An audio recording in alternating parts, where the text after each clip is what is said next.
My girlfriend kept demanding access to my phone, but then I found out why my girlfriend insisted that if I had nothing to hide, I should hand over my phone whenever she asked. At first, I thought it was just insecurity. Then I discovered the real reason she needed constant access to it, and everything suddenly made sense. When we first started dating, we agreed that honesty and trust would be the foundation of our relationship. In the beginning, she'd only ask harmless questions about who was texting me or laugh about a notification that popped up. It didn't bother me. Then she wanted my passcode. Soon after, she expected to read my notifications whenever she felt anxious. She always said complete transparency was how healthy couples built trust. I wanted the relationship to work, so I kept giving in. Looking back, I confused avoiding arguments with being supportive. Every compromise made her next man seem normal, and before long, I couldn't remember where healthy boundaries had disappeared. The requests became more controlling every month. She questioned unfamiliar contacts, every social media notification, and even why I replied to certain messages later than others. When I changed a password after a security alert, she immediately accused me of hiding something.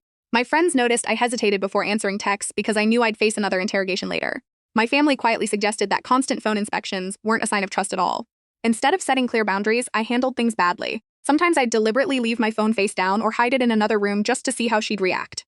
It was petty, and all it accomplished was making me look suspicious, despite having done nothing wrong. Then I noticed something I couldn't ignore.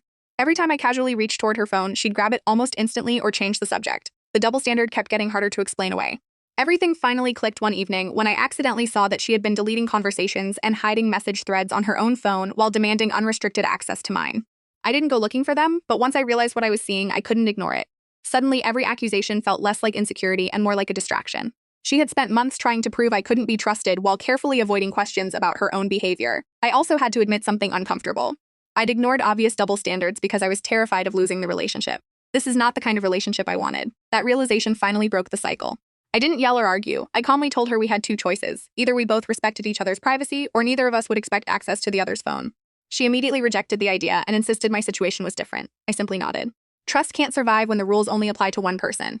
Then I ended the relationship and walked away without another debate. I refused to negotiate two completely different standards. I knew some friends would later say I should have confronted her about the hidden messages before ending things so abruptly. My family supported my decision, saying healthy relationships require equal standards instead of one-sided demands. My friends were divided. Some believed I had finally protected my self-respect, while others thought I acted too quickly without hearing her full explanation. My ex insisted I had overreacted and ignored her trust issues. Even our mutual friends couldn't agree whether her behavior came from guilt, insecurity, or a mix of both.